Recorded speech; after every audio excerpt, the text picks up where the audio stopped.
Hi, and welcome back to Living In. Today we have Bonnie Winters with us. Thank you for coming back, Bonnie. It's great to see you again. It's great to be here. For those of you that don't know, Bonnie is our attorney here at the Commission on Aging who helps us and our seniors work through a variety of programs. But today we want to concentrate on scams and elder abuse. So, Bonnie, tell us a little bit about some tips and tricks and things that we should be looking out for. Okay. First of all, if your gut tells you something is wrong, then something is probably wrong. If your financial institution tells you something is wrong, then you need to really listen and something is wrong. There are a multitude of scams out there, and one of the scams, something that a scammer will do, and this has been around for a while, but they will call and say, oh, your Social Security account has been compromised, and they will want you to give them your Social Security number. Never, ever, ever do that. Right. Never give out your Social Security number to anyone. And the other thing to remember is that the Social Security Administration will not call you ever and ask for your number. Neither will the IRS. That's another scam that's been around as well. People will get a phone call from the IRS, allegedly, stating that their assets are being frozen. And it appeals to, it makes the individual that's receiving the call immediately scared. And so it scares them into wanting to resolve the issue. So you just need to avoid that temptation, not give out your personal information. And Social Security cards are identifiers, personal identification, yes, just for you and only you. And so it's vital that that identification is not shared, yes, nor any of your personal information, your address, your bank accounts, anything that is yours that has your name on it should be kept private. If you're concerned about that, give us a call here and talk to Bonnie. Get an opinion. You know, you shouldn't be fearful of telling someone, I'll get back to you, right? Get a phone number. That is correct. And say, I'll get back to you. And that will sometimes ward them off. That is correct. I will also tell you that I'm working with actually 2 clients right now.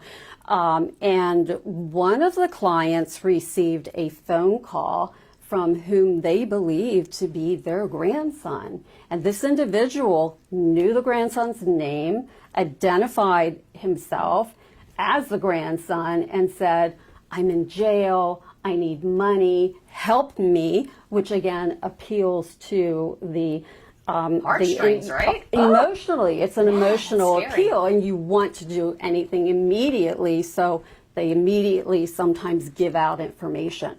So just beware that that scam is out there. Never give out any information.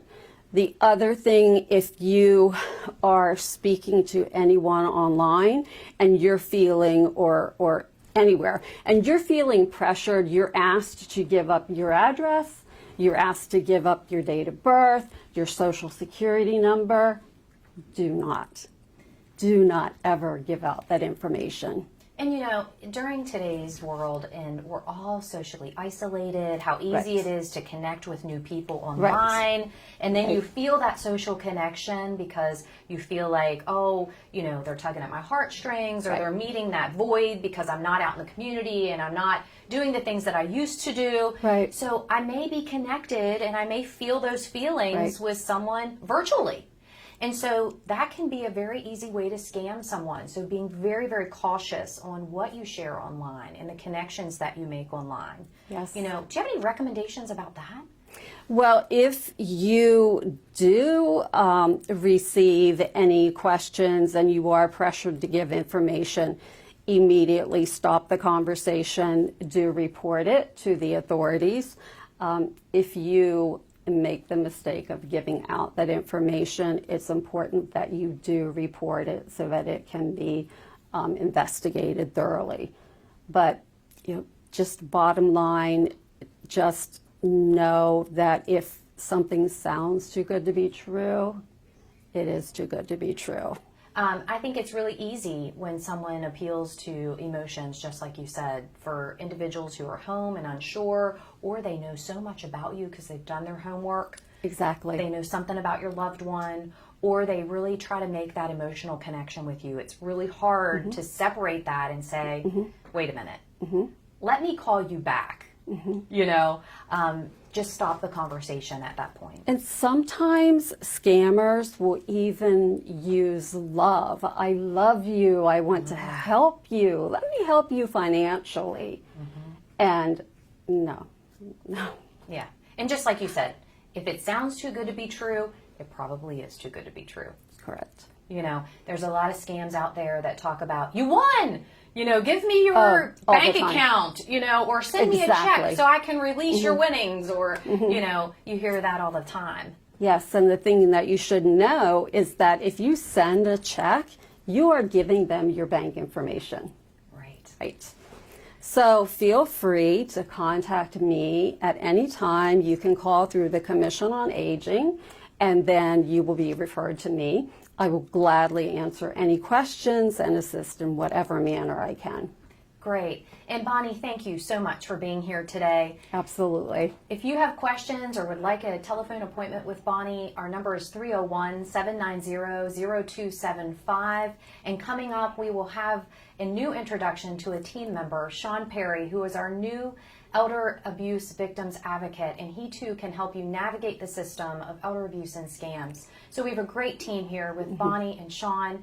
If you have needs for educational opportunities through Zoom that you would like us to communicate with any type of civic organization, we would be happy to do that as well. Just give us a call here and we can coordinate something. Yes. So thank you so much for your time. Until next time, we will see you. Stay safe and enjoy living in. Well, I'm excited to introduce to you today Sean Perry, our new elder abuse advocate here at the Commission on Aging. Hi, Sean. How are you? I'm doing well, Amy. Thank you Good. for having me. We are so glad to have you be a part of our team. So Sean, as you've heard, will be working with the Elder Abuse Advocate Program and is here to support you and your loved ones or your neighbors or whoever may need that support. Sean, tell us a little bit about yourself. There's a lot. Well, we'll give you the short version. I'm a native New Yorker. I left New York right about the age of 20 when I joined the Army. By the way, the Army, I arrived in Frederick, Maryland, where I spent the next 20 years of my life as a police officer, reaching the rank of lieutenant. I was in charge of human resources, where I did the hiring, and for my last 4 years, I was in charge of IT. Upon retiring in 2013, I continued to actually coach youth football, and I started doing some part-time jobs, basically to stay home with my kid. Part-time jobs that I did were, or I continue to do, I'm a personal trainer at the local gyms here. I am also a background investigator for a contracting company where I help with security clearances. And this year, this position opened up for me, and I knew it was the right position, being my personality was one of those people who like to speak for others. Sometimes I felt that people didn't have the voice to speak for themselves. And a friend of mine said, hey, Sean, this position is exactly what you're looking for. And the time was right. So I applied, and Lo and behold. Right, now I'm here. Well, week number 2. Well, we are very excited to have Sean on our team, and as you can tell, he has a plethora of background that will help us navigate through the court systems and all of the legalities that come with elder abuse that you heard a little earlier from Bonnie, our attorney. So please, if you have a loved one or you yourself are unfortunately a part of an abuse situation and you need help navigating the system, please give us a call here at the Commission on Aging. Ask for Sean. He will be happy to assist you in that navigation process. Please stay healthy and strong, and please know we are here for you.